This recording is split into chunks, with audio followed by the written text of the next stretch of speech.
جو سمجھتے ہیں ہم نے پتہ نہیں کتنے مقامات حاصل کر لیے، جو آپ کو منزلوں کی خبر دیتے ہیں تصوف کے، سب خرافات. ایک سیدھا سادہ سا اخلاق، ایک صاف ستھرا سا ایمان، اور آپ کی واحد منزل خدا کی شناخت ہے، خدا کی محبت ہے.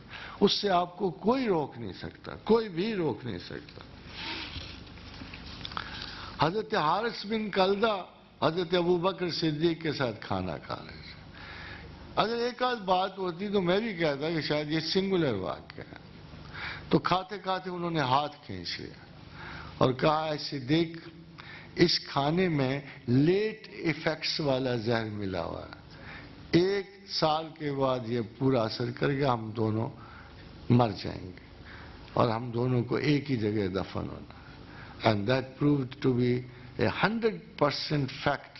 اتنی ان کی فراست اعلیٰ تھی کہ اس کے زہر نے انہیں 1 برس میں مارا. اور حضرت جابر اور حضرت حارث اور حضرت ابوبکر صدیق ایک ہی دن مرے اور ایک ہی دن دفن ہوئے. آپ زمزم جاتے ہو، زمزم پیتے ہو، اتفاق سے آپ پر وہ اثر نہیں ہوتا جو پہلے صحابہ پہ ہوتا تھا. حضرت ابو ذر غفاری جو ہے نا، وہ زمزم میں ایک قسم کی قید کر دی گئی، 1 مہینے کے لیے قید کر دی، اور کچھ کھانے پینے کو ان کو نصیب ہی نہیں تھا. جب 1 مہینے بعد دیکھا تو ایسے موٹے کوٹے ہو رہے ہیں، تو ان کو کہا کہ بھائی آپ نے کیا کیا ہے؟ ان کا میں نے کچھ نہیں کیا، میں تو صبح دوپہر شام زمزم ہی پیتا رہا ہوں، اور میں نے تو ایسا کوئی اور چیز کھائی نہیں ہے. تو خادم حضرات اب فرق یہ پڑتا ہے کہ اب بھی لوگ جاتے ہیں زمزم پیتے ہیں، اب تو کچھ بھی نہیں ہوتا.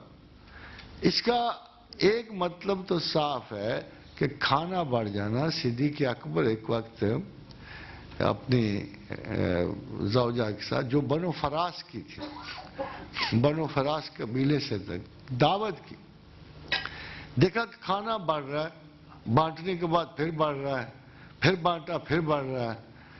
تو انہوں نے کہا ہے ہمشیرہ بنی فراس. لوگ بڑے مزے سے اپنی بیویوں کو بلاتے تھے. حضرت ابوبکر نے یہ کہا ہے ہمشیرہ بنی فراس ان کو خاندان کے، کہ تو جو بنی فراس کی ہمشیرہ ہے، یہ کھانے کو کیا ہو رہا ہے؟ تو اس کو جو آگے جواب دیا نا ان کی بیوی نے، اتفاق سے میں آپ کو سنا نہیں سکتا، اتنا رومانٹک ہے نا بھائی، مردوں کی طبیعت تو خوش ہو جائے گی، بیویوں کا پتہ نہیں. ان کو ہماری بلا سے وہ اتنا خوبصورت ہے جواب جو ان کی بیوی نے جواب دیا کہ اے میرے دل و دماغ کے مالک، اے میری روح کے اثر، اے میری آنکھوں کی ٹھنڈک. آج کل تو مشکل ہے بہرحال آپ یقین انہوں نے کہا کہ یہ تو آپ کی کرامت ہے کہ ہم جو کھانا خرچ کریں تو بڑھ رہے ہیں. پھر انہوں نے یہ کھانا جمع کیا اور اصحاب رسول تک پہنچایا، رسول اللہ تک پہنچایا، اور یہ کھانا بڑھتا ہی چلا جاتا. یہ صدیق اکبر کی کرامت جو ہے، یہ ان دنوں بہت لوگوں کی زبان پہ تھی، اور گلی گلی میں لوگ جانتے تھے کہ سیدنا صدیق اکبر نے ایسے کی. لوگ حضرت علی کرم اللہ وجہہ کے بارے میں بہت سارے شکوک و شبہات، کوئی ادھر سے بولتا ہے کوئی ادھر سے. یہ مسلمانوں کی بدقسمتی، مسلمانوں کی بدقسمتی یہ ہے. دیکھو میں نہیں کہتا کہ آپ ان کی اولاد میں سے ہو، یہ نہیں کہتا میں یہ بھی نہیں کہتا کہ جی آپ بالکل آپ سب کو ادھر ہوں، مگر ایک رشتے سے ہم سب ان کی اولاد میں سے ہیں، ہم سب ان کے بچوں میں سے ہیں، وہ سب ہمارے باپ دادا. یہ قرآن کی روح سے آپ بھی کلیم کر سکتے ہو کہ میں اولاد علی میں سے ہوں، آپ بھی کلیم کر سکتے ہو کہ میں رسول اللہ کے بچوں میں سے ہوں. مائیں جو ان کی امہات المومنین ہیں تو باپ ہی ہوئے نا، رسول باپ ہی ہوئے نا.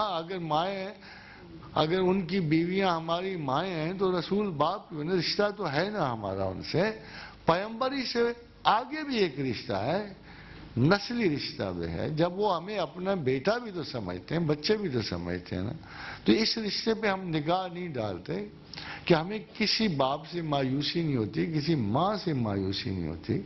اس لیے کہ ہمیں تو خدا نے شرف بخشا ہے کہ ہمارا رسول ہمارا باپ بھی ہے. ہم ان کی امت ہی نہیں ہیں، ان کے بیٹے بھی ہیں، ان کے بچے بھی ہیں، ان کی بچیاں بھی ہیں. تو خادم حضرات، جب قرآن نے کہہ ہی دیا کہ ملت ابیکم ابراہیم، کہ تم سب ابراہیم کی ملت ہو، سب، ہم تو ان کی ملت ہیں، ان کی نسل ہیں، ان کے چاہنے والے ہیں، وہ ہمارے چاہنے والے ہیں۔ ہوا سماکم المسلمین، ہم نے تمہارا نام مسلمان رکھا ہے۔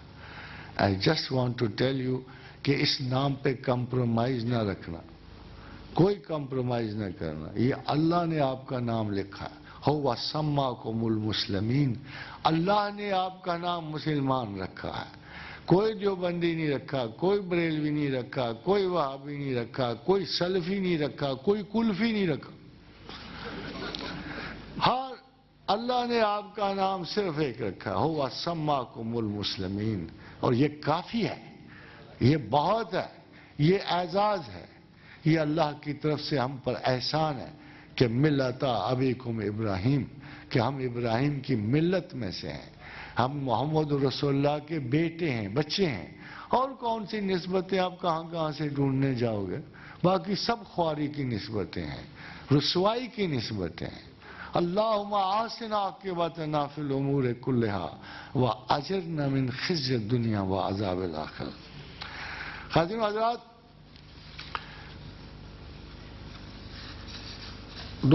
دو بڑی باتیں رہ گئی، ٹائم تھوڑا ہو گیا تھا، ویسے میرا بڑا دل تھا ساری دن باتیں کرتا، اللہ کی باتیں، اس کے رسول کی باتیں۔ دو بڑی باتیں رہ گئی۔ ایک آپ دیکھو، آپ نے حزب البحر دعا کا نام سنا ہوگا، حزب البحر، بڑے بڑے وظائف ہیں، ان میں حزب البحر پڑی ہوتی ہے۔ اس کے اوپر 4 لفظ ہیں، یا علی ہو، یا عظیم ہو، یا حلیم ہو، یا علیم، یہ 4 لفظ۔ اب یہ ایک زندہ بات ہے کہ یہ ایک تاریخی حقیقت ہے کہ یہ 4 لفظ حضرت علا الحضرمی نے بولے۔ علا بن الحضرمی بھی کہتے ہیں، ان کو علا الحضرمی بھی کہتے ہیں۔ ہوا یہ کہ یہ فتح کو جا تھے، ایک چھوٹا، آگے ڈیڈ سی آ گیا، بحیرہ مردار۔ آپ نے وہ اقبال کا شعر سنا؟ دست تو دست ہیں دریا بھی نہ چھوڑے ہم نے، بحر ظلمات میں دوڑا دیے گھوڑے ہم نے، یہ اسی واقعے کے بعد آگے وہ ڈارک سی یا ڈیڈ سی آ گیا۔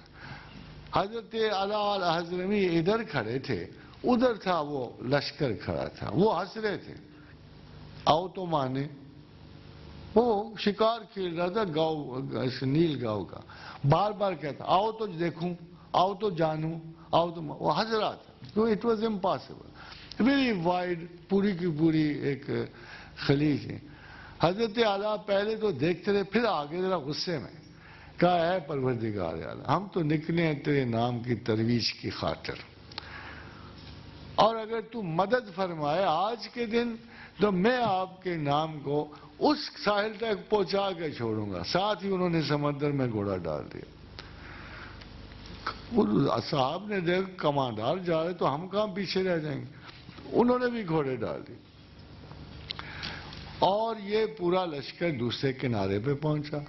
وہ اتنا حواس باختہ ہوا، اتنا گھبرا گیا، عقیدر بن ناظم اس کا نام تھا، وہ منہ بھی نہیں کر سکا اس خوف سے کہ انہوں نے کیا کہ پورا سمندر طے کر کے وہاں آ گئے۔ خالی یہ نہیں، عقبہ بن نافع کہیں بربر میں گئے۔ اب نے دیکھا ہوگا ابھی ایک جگہ ایک عقبہ بن نافع ایئرپورٹ قائم ہے لیبیا میں، یہ بہت بڑا جنگل تھا، ویری واسٹ اینڈ تھک فارسٹ۔ وہاں جب پہنچے تو لوگوں نے کہا یہاں جانور بڑے ہیں، نقصان پہنچانے والے، ڈرانے والے، مارنے والے۔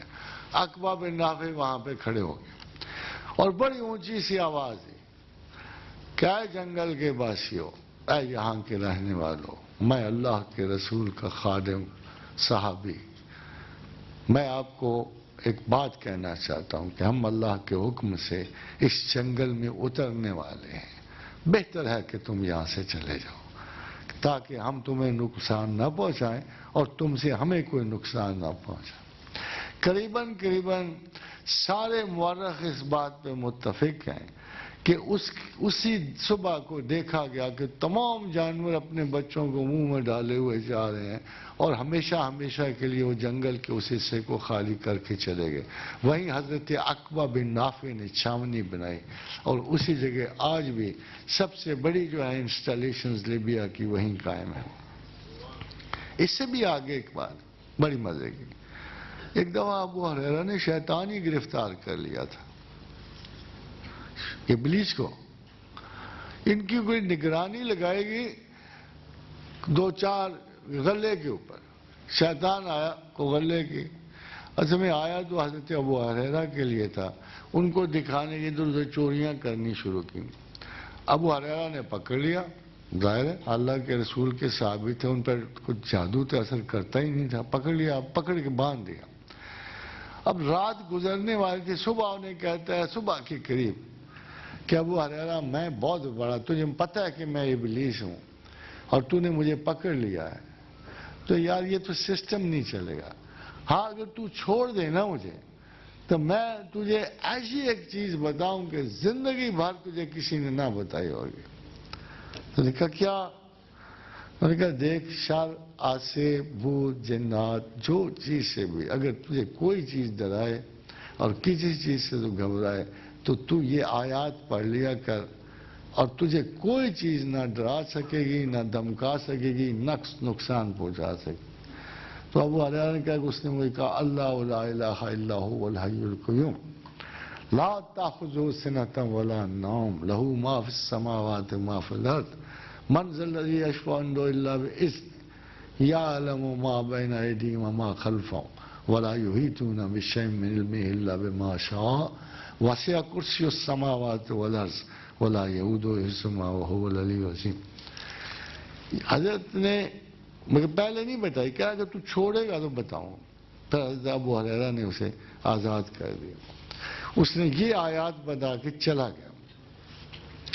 صبح حضور صلی اللہ علیہ وسلم کے پاس آیا ابو ہریرہ, کہا یا رسول اللہ کل یہ میرے ساتھ بھی تھی. فرمایا وہ ابلیس خود تھا اور وہ دشمن خدا جھوٹا ہے, مگر بات تجھے سچی بتا گیا. یہ جو تجھے بات بتایا گیا نا آیت الکرسی, یہ سچی بتا گیا, باقی وہ بہت بڑا جھوٹا اور اس نے تیرے ساتھ فریب کیا رہائی کے لیے, مگر جو تجھے یہ بات بتا گیا یہ سچی.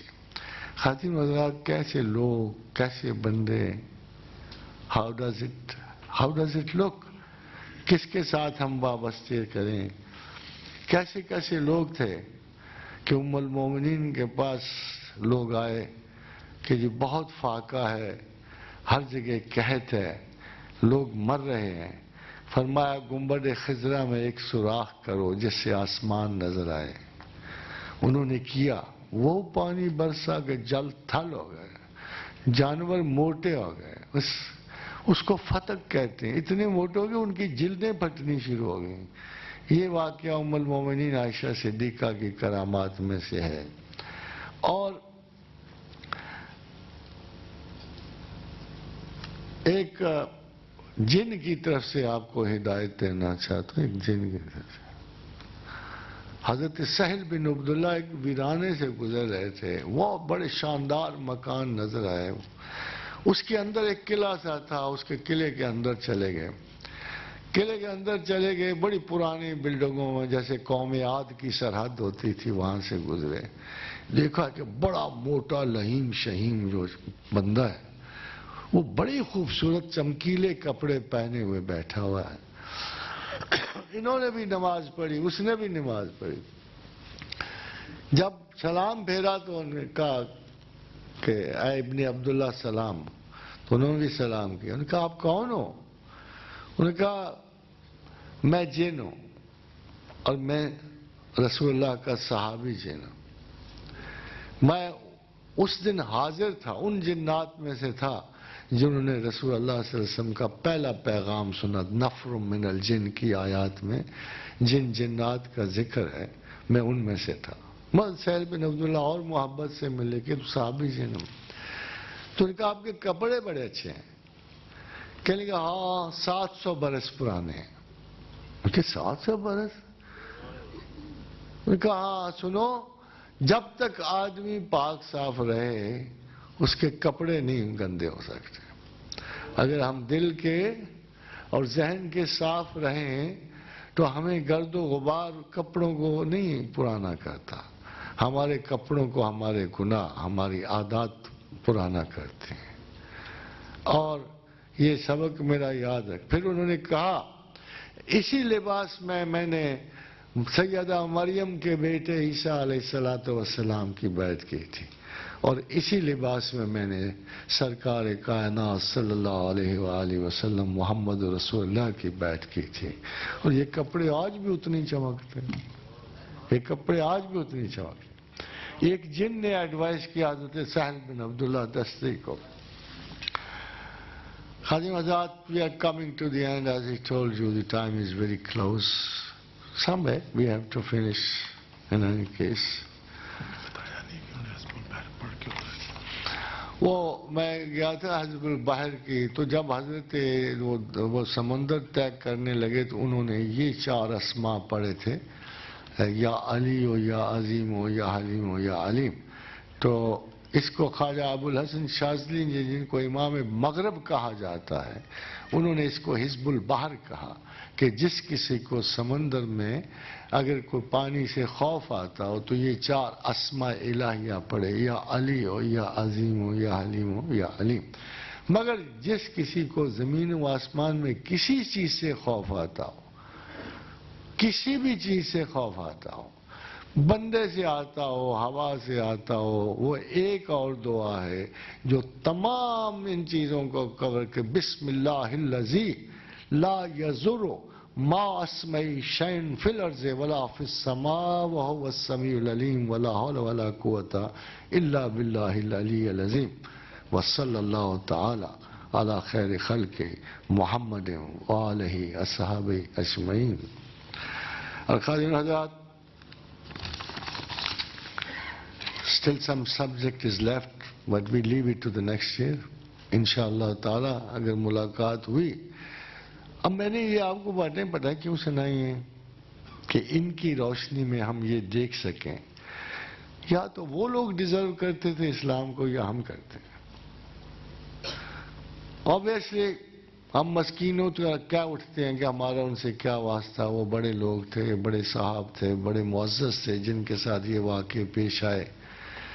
زمین کو مسخر کرنے والے تھے، آسمانوں پر کمند پھینکنے والے تھے.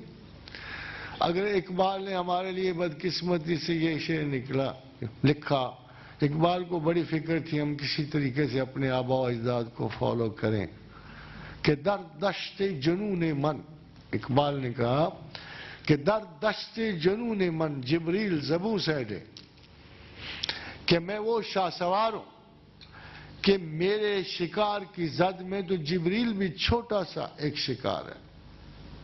در دشت جنون من جبریل زبوں سیڈے یزداں بے کمند آور ہمت مردانہ.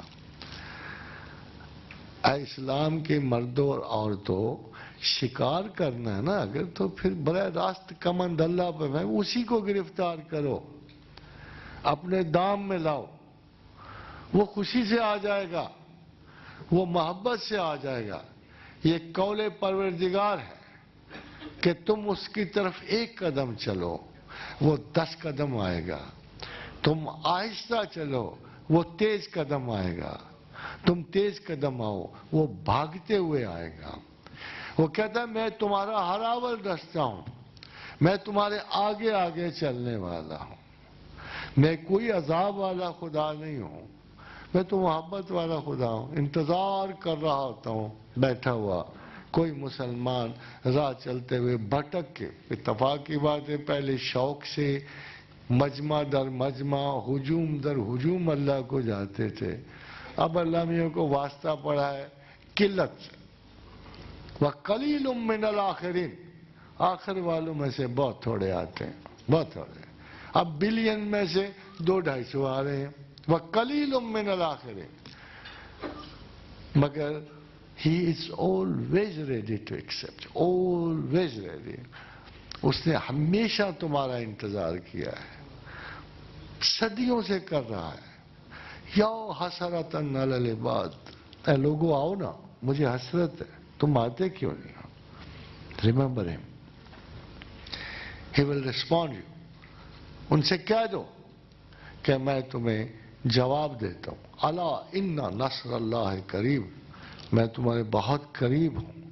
امن یجیب المضطر اذا دعاہ، کون ہے جو اضطراب میں مضطرب کی صدا سنتا ہے. وَيَكْشِفُ السُّوءَ، وہ کون ہے جو تمہاری برائی کی گریں کھولتا ہے. وَيَجْعَلُكُمْ خُلَفَاءَ الْأَرْضِ، کون ہے جو تمہیں زمین میں عزت و احترام بخشتا ہے، معزز کرتا ہے. الہ مع اللہ، اللہ ہی تو ہے. فَقَلِيلًا مَا تَذَكَّرُونَ، افسوس یہ کہ تم اس کو یاد بہت کم کرتے ہو. وَمَا عَلَيْنَا إِلَّا الْبَلَاغُ.